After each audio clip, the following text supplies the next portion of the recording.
건축구조 총론에서 시험 문제가 출제된다면요. 기본적인 그래서 아파트 여러분 나중에 리모델링 할 때 벽 허물지 말라는 얘기예요. 수직이 오면 대부분 땅이 갈라져서 모든 건물이 그 안에 들어가면 무너져. 이게 여러분 철판이에요. 즉 완벽하다는 얘기랑 마찬가지예요. 자, 그래서 여러분 이번 시간은 여기까지 하도록 하겠습니다. 네, 이번 시간은 여러분 문제 4번입니다. 자, 냉난방 부하 계산에서 인체 발열량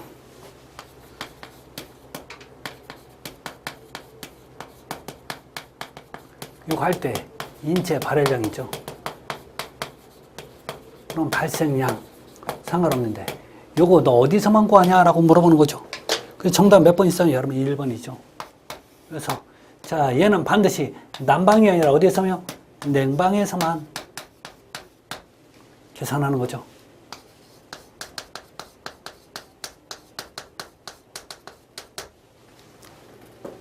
그래서 1번입니다. 여러분 이 얘기가 왜 제가 항상 하는 얘기 중에서 현열과 잡열을 동시에 구하는 항목이 있었죠.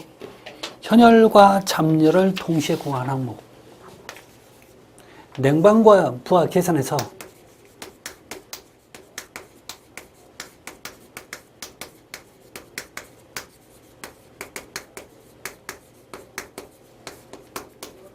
항목 4가지 기억나시나요? 여러분 이건 꼭 알고 계셔야 돼요. 자, 어디에서만요? 냉방에서만 합니다. 자, 그래서 첫 번째 인체에서의 발생량.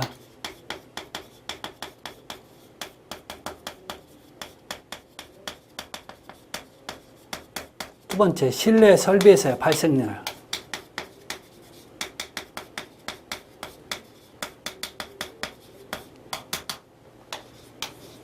자, 세 번째. 자, 외부 창샷시 문틈에서 틈새 바람.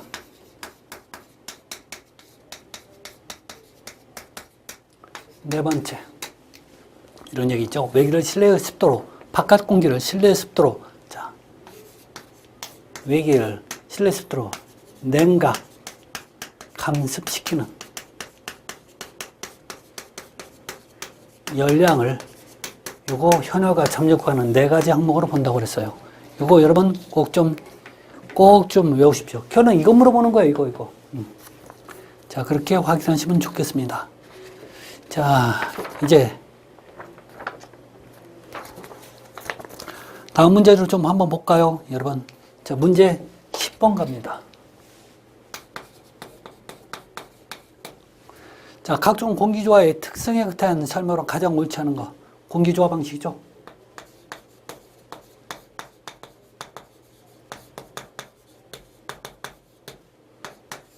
첫 번째, 펜콜 유닛 방식.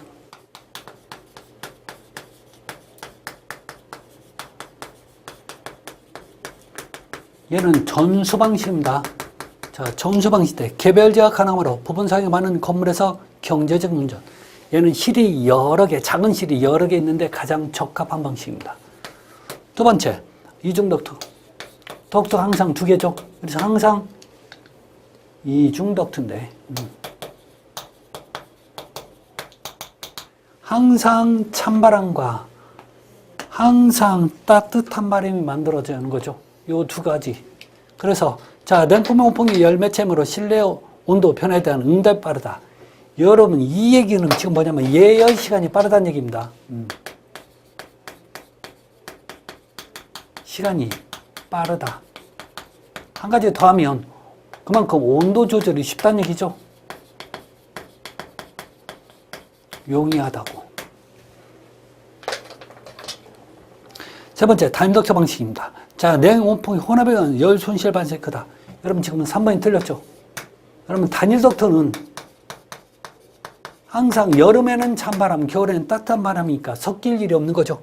그래서 지금 이거 몇 번이 틀렸어요? 3번이 정답입니다. 자, 네 번째, 패키지 유닛 방식. 여러분 패키지 유닛 방식은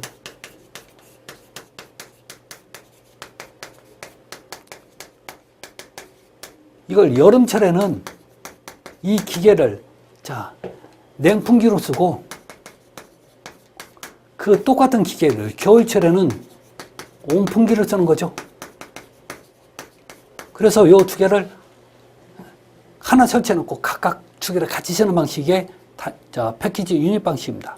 자, 그러다 보니까 실내에 설치하다 보니까 그만큼 소음이 커지는 거죠. 다섯 번째. 자, 멀티존 유닛 방식. 여러분, 멀티존 유닛 방식은 또는 멀티존 방식이라고 하는데 얘는 단일 덕트와 이중 덕트를 합쳐놓은 방식이 멀티존 유닛 방식이 되는 거죠. 그래서 단일 덕트에 비해 에너지 손실이 크다. 단일 덕트에 비해서는 큽니다. 그래서 이 특징들 확인하시면 좋겠습니다.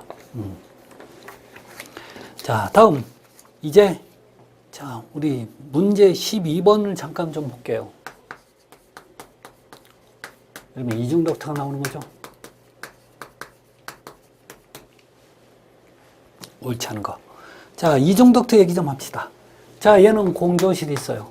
이 공조실이 있을 때 어떤 실로 보낼 때 뭘로 보내냐면 자, 항상 찬바람과 따뜻한 바람 같이 만들어서 보냅니다. 그래서 요 두 개를 같이 만들어서 보내요. 자, 그런데 이 실에서는 요 두 개를 섞어 쓸 수 있는 혼합 상자를 만들어요. 이게 여러분 온도 조절기 개념이야. 그럼 온도를 누가 조절해요? 각 실에서 각 개인별로 한다는 얘기죠. 자, 그래서 가장 옳지 않은 것. 자, 1번 전공기 방식이 일종이다. 맞죠? 두 번째, 칸막이나 부하 변동에 대응하기 쉽다. 여러분, 칸막이, 부하 변동에 대응이 쉽다라는 얘기는 해석만 하시면 돼요. 여러분, 칸막이라는 얘기는 그 실이 여러 개라는 실 여러 개라는 얘기예요. 여러 개인 실에 적합합니다. 자, 부하 변동, 부하가 뭐예요? 사용 또는 사용량이 변동이 돼도 각각 원하는 사람들이 원하는 만큼만 쓰면 되는 거지. 뭐 여기서부터 내가 얼마 보내줄게, 얼만큼 써라 이런 얘기는 없어요. 아셨죠? 이게 여러분 각 사람들의 자기들이 알아서 쓴다는 얘기예요. 이 뜻이. 좋은 거죠? 자, 세 번째, 유닛마다 개별 제어. 여러분, 요 실에서 각각 그 사용자들이 하기 때문에 개별 제어가 쉽죠?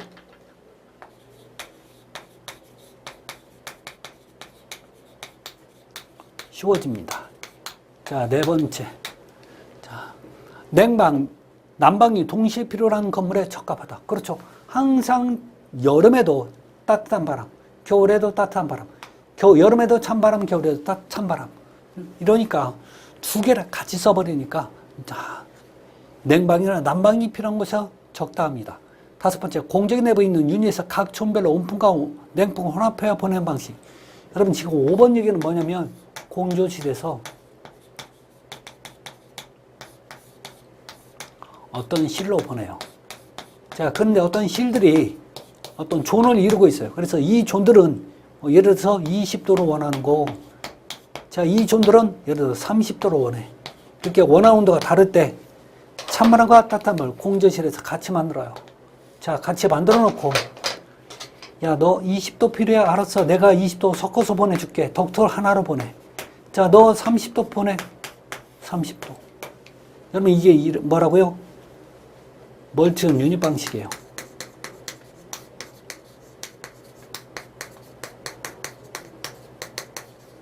지금 5번이 지금 틀린 거죠? 정답이 5번입니다. 자, 5번은 쉽게서 멀티존 유닛 방식을 얘기하는 겁니다. 자, 문제 13번. 자, 아래 같은 특징을 가진 공기 조화 방식으로 가장 적당한 것. 자, 1번 볼까요? 냉풍과 온풍의 혼합으로 여러분, 냉풍과 온풍을 혼합한 건 뭐예요? 두 가지예요, 여러분. 하나는 이중 덕트, 하나는 멀티존 방식이죠. 둘 중에 하나입니다. 이중 덕트 아니면 멀티존 방식이에요. 자, 두 번째, 부하 특징이 다른 다수의 다른 실.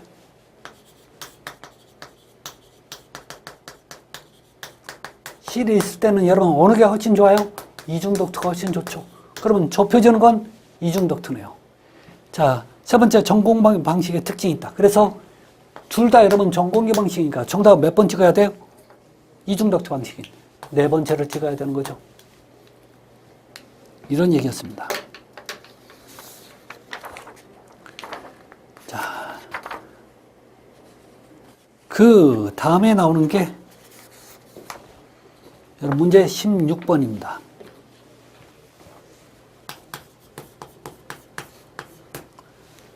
공정 필터 중 크린룸의 최종적으로 가장 널리 쓰는 거.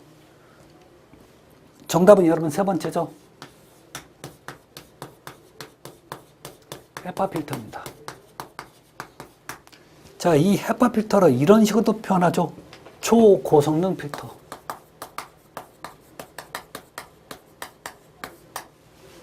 자, 그러면 이 헤파 필터는 그 종화 집진율이 얼마나 99.98%입니다.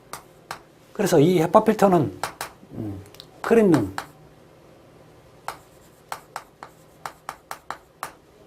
또는 반도체 공장 이런 데서 많이 쓰는 게 여러분 헤파 필터가 되는 거죠. 자, 그렇게 확인하시면 되고, 다음에 1번에 보면 활성탄 필터가 나와요. 이 활성탄 필터의 주 원료는 뭐냐면 숯이에요. 그래서 얘는 냄새 제거하는데 탁월한 효과를 가지고 있습니다. 자, 두 번째. 자, 전기 집진식.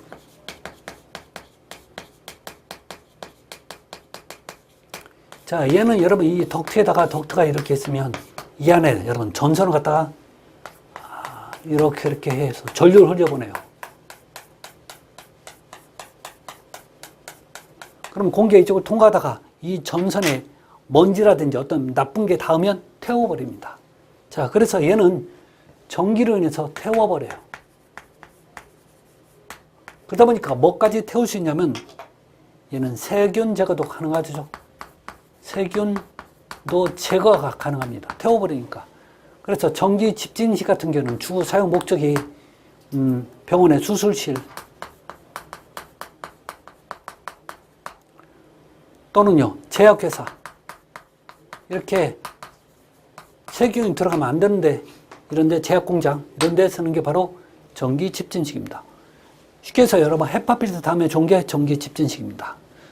자, 그 다음에 뭐 중성능 필터는 그렇고 다섯 번째 여러분 점착식 필터 좀 볼까요? 점착식은 뭐냐면 여러분 기름을 발라요. 저는 이 기름에 먼지가 달라붙는 거죠. 달라붙는다는 얘기가 점착이라는 얘기죠.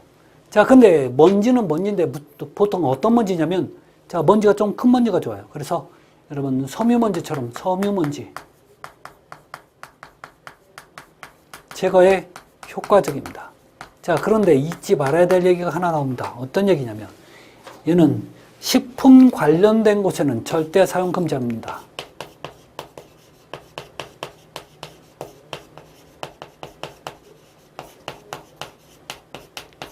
사용을 금지해야 돼요. 왜 그러냐고요? 이 검은 계속 먼지가 달라붙다 보니까 그 기름 자체가 오염이 돼요. 그 오염을 여러분 식품 관련된 곳에 쓰면 오염된 공기에 들어가 버리는 거죠. 그래서 안 좋다고 하는 거죠. 하여튼 그래서 자 16번 정답이 3번이지만 나머지는 한번 확인을 해봤습니다.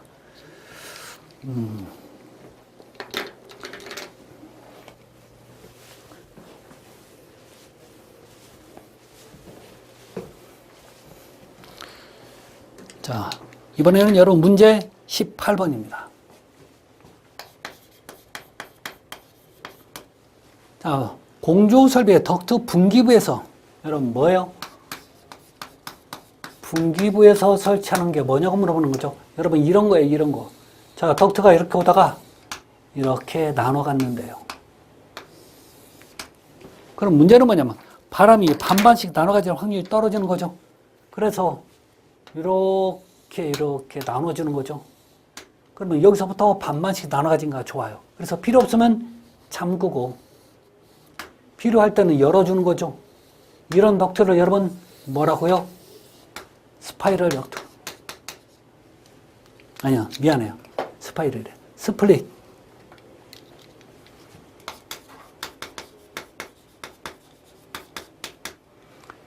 스플릿 댐퍼라고 얘기하죠. 그래서 스플릿 댐퍼는 주로 분기부에 설치해서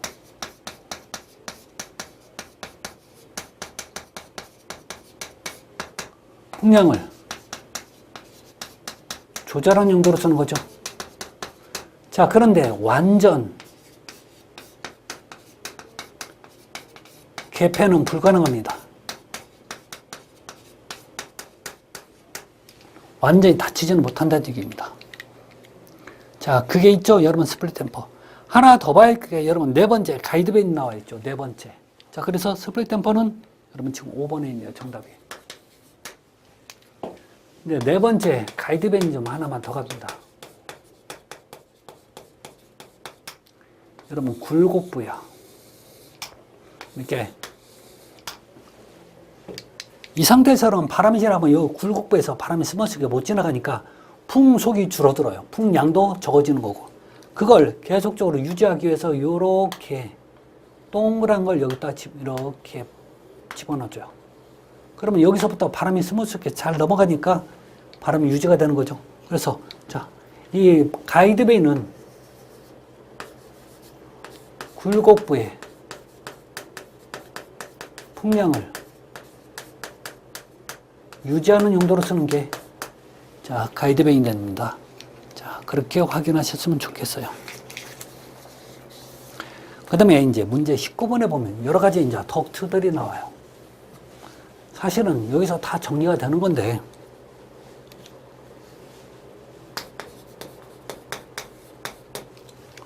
6번. 자, 덕트의 설비에서 가장 옳은 것 물어봤죠. 자, 그러면 먼저 정리 좀 한번 하자고요. 덕트는 이렇게 원형 덕트가 있어요. 자, 원형 덕트인데 이거 덕트하고 똑같은 게 뭐냐면 이렇게 주름이 져 있어갖고 눌러도 잘 안 찌그러드는 게 있어요. 그걸 스파이럴 덕트라고 합니다.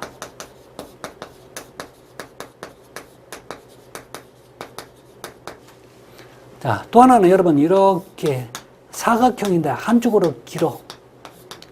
이걸 여러분 장방형 덕트. 그래서 우리가 사각 덕트를 하는데 직사각형입니다. 두 가지가 있습니다. 자, 그런데 이 원형 덕트는 주로 고속형 덕트입니다. 얘는 저속형이에요. 근데 얘도 고속으로 갈 수가 있어요. 그런데 뭐가 문제냐면 고속으로 갈수록 요거 면이 크기 때문에 이 자체가 중중중 울어서 솜이 커져요. 그래서 절대 장방형 덕트는 저속으로 사용합니다. 자, 그런데 이 고속이면 속도가 있고 저속이면 분명히 속도가 있을 겁니다. 저속은 보통, 자, 풍속이 보통 15m/s 이하. 고속은 15에서 보통 20m/s 정도를 고속이라 하죠. 자, 그런데 즉 원형 덕트는 절대 고속형이지만 얘는 소규모 건물에 사용됩니다. 자, 얘가 대규모 건물에 사용되는 거죠. 여기까지. 그래서 여러분 고깃집 가면 요거 있죠? 고깃집. 그래서 19번 갑니다. 19번 문제 한번 풀어볼게요.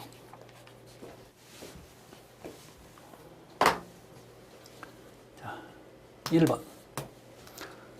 자, 저속도로는 풍속이 10m/s 아니죠? 여러분 저속은 얼마라고요? 15m. 그래서 그 이하라는 표현이 나와야 되는 거죠. 자, 두 번째. 장방형 덕트는 풍속이 15m/s 이상에서 쓰는 거 아니죠? 얘는 어때요? 이하. 왜요? 저속형이니까. 그래서 지금 이 표현이 나와야 되는 거죠. 세 번째. 덕트 재활용 가능한 표면이 매끈한 아이도 철판, 알루미늄판을 사용한다. 요게 정답이죠. 그래서 여러분 지금 19번 정답 3번이에요. 자, 네 번째. 원형 덕트는 고속도로로 사용되며 대규모 건물. 원형은 어쩌다고 했어요? 원형 덕트는 소규모에 많이 쓰이는 거고. 다섯 번째. 덕트 내 풍속을 빠르게 하면 압력 손실이 작아진다. 여러분 덕트 내 풍속이 빨라질수록 증가되면 저항이 커져요. 저항이 증가돼서 결국은 풍속이 느려지는 거죠. 그래서 압력 손실이 작아지는 게 아니라 압력 손실이 저항이 크다는 얘기, 압력 손실이 크다는 얘기입니다. 자, 그래서 이 편도 틀려 있네요. 다음에 문제 20번입니다.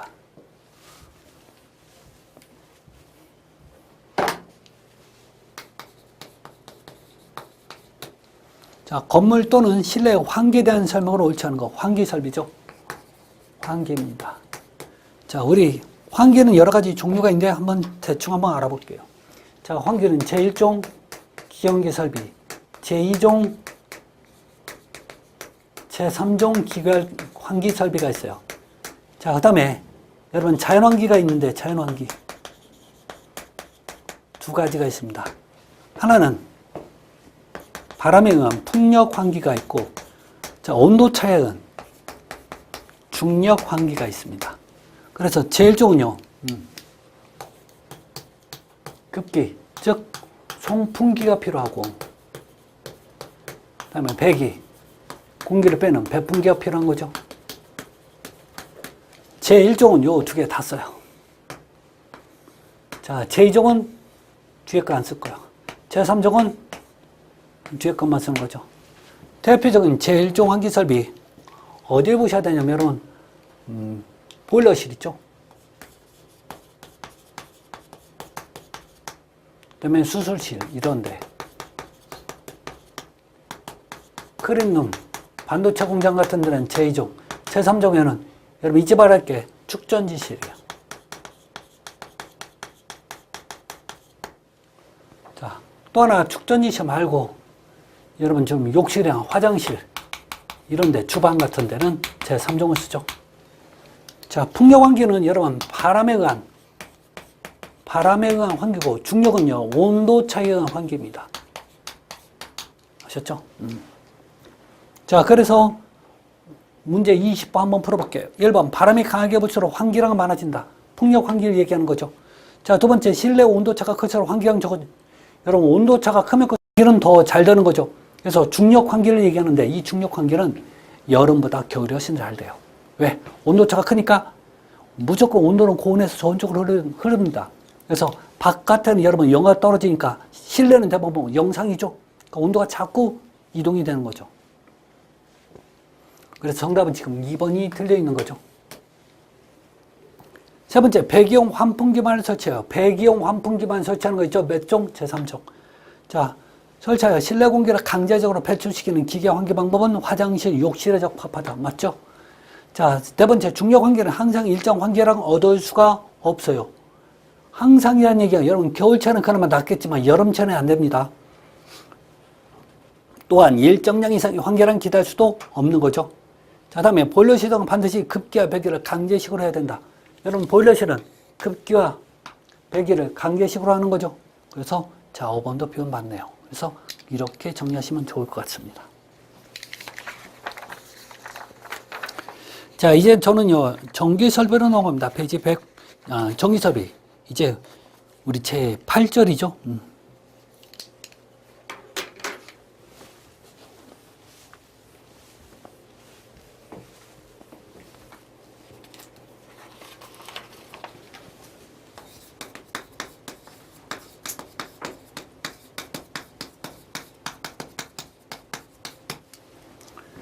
자, 문제 1번 볼까요? 전기설비에서 전압, 전류, 저항에 대한 설명으로 가장 옳지 않은 것. 1번. 회로가 저항이 클수록 전류는 작아진다. 여러분, 저항이 크다는 얘기는 그만큼 뭐가 흐르는 게 막아진다는 얘기죠. 그래서 결론 저항이 크면 목격에 막는 힘이 커지면 여러분 전류 양도 작아지는 거죠. 두 번째, 전선의 굵기와 단면적이 클수록 저항 커진다. 여러분 이런 표현 씁니다. R은 A분의 L. 이게 R이 저항이에요. A가 뭐냐면 이거 전선, 굵기 또는 전선의 단면적을 얘기합니다. 이건 전선의 길이에요. 그러면 이 관계는 여러분 비례고 얘는 반비례잖아요. 그래서 저항이 여러분 커진다는 얘기는 전선의 길이가 커지면 저항은 커지는 거고, 자, 단면적이 커지면 저항은 작아지는 거고, 자, 이런 거죠. 그래서 자, 볼게요. 두 번째, 전선의 굵기와 단면적이 커질수록 얘기하는 거죠. 저항은 커지는 게 아니라 작아져야지. 반비례니까. 그래서 여러분 지금 몇 번이야? 2번이 틀린 거죠. 세 번째, 전선의 길이가 길면 저항은 비례해서 커진다. 전선의 길이가 길면 저항 커지는 거죠. 자, 네 번째, 전류. 흐르는 전기의 전류는 전위가 높은 곳에서 낮은 곳, 항상 고압에서 저압을 흐를 수밖에 없습니다. 이거 전기의 위치 차이예요.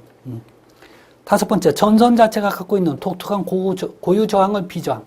비저항이라는 얘기는 여러분 이런 거예요. 구리도 전류가 잘 흐르지만 예를 들어서 완전히 잘 흐르는 거 아니에요. 이 자체에서도 저항이 발생합니다. 이런 저항을 여러분 비저항이라고 표현하는 거죠. 어쩔 수 없는 겁니다. 저항인데 저항은 아니야. 이거 여러분 지금 비저항입니다. 자, 다음에 봐야 될 문제인데, 자, 저는요, 문제 5번 좀 보도록 할게요.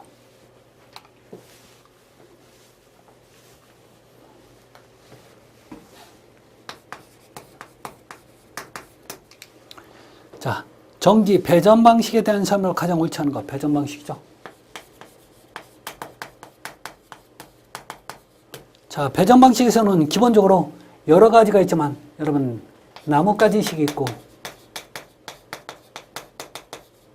평행식이 있는 거죠. 그래서 첫 번째, 여러분, 전압 강화. 전기가, 압력이 떨어지면 전압 강화. 전압 강화는 큰 거 안 좋은 겁니다. 그래서 얘가 크고, 얘가 작죠. 자, 피해 범위, 사고 시 피해 범위. 피해 범위 큰 게 안 좋아요. 크고, 얘가 작가. 자, 설비비. 얘가 작아요. 얘가 큽니다. 이런 기본적인 특징들입니다. 자, 그래서 규모를 보면 얘는 소규모에 사용되고, 얘가 대규모에 쓰는 거죠. 자, 주로 얘 같은 경우는요, 넓게 분포되어 있는 경우에 좋고, 자, 평형식 같은 경우는 전선이 복잡해집니다. 이런 안 좋은 단점도 가지고 있는 게 여러분 지금 평형식이라는 거죠. 자, 그래서 한번 볼까요? 가장 옳지 않은 거. 배전반에서 각각의 분전반까지 단독으로 배선되는 방식은 평형식. 자, 단독으로 갑니다. 자, 두 번째, 나뭇가지는 부하가 감소에 따라 간선의 굵기, 전선의 굵기도 작아집니다.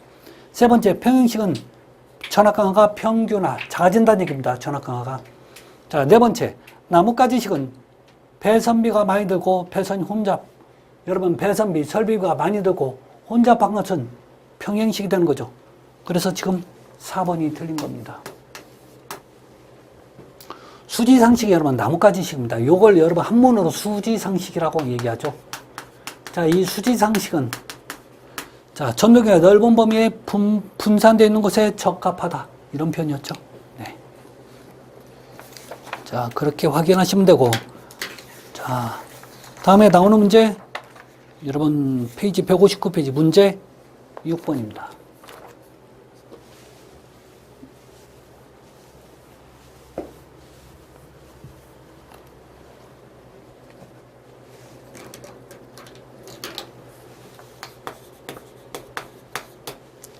다음 그림에 대한 설명을 옳지 않은 것 물어봤습니다. 자, 그래서 요 방식이 지금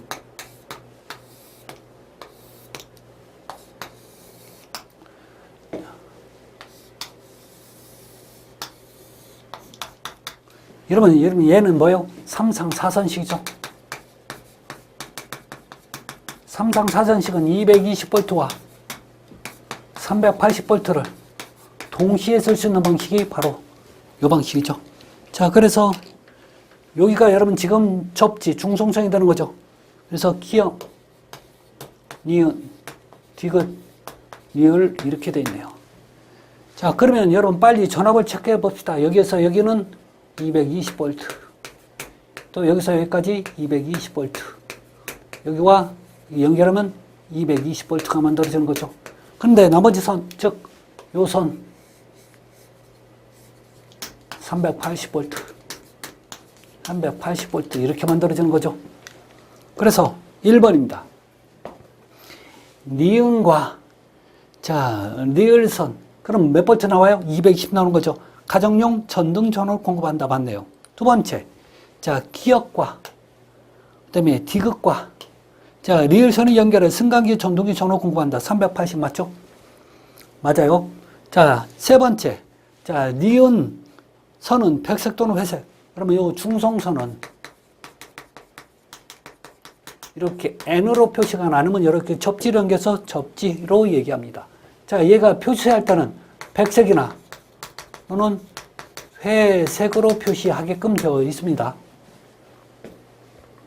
네 번째, 주로 삼상동력과 자, 380 삼상동력과 단상 전등부와 220 단상이 되는 거죠. 자, 다섯 번째, 니은과 리을. 니은과 리을을 연결하면 여러분, 니은과 리을을 연결하면 얼마예요? 220이죠. 저놈이 380이 안 되는 거죠.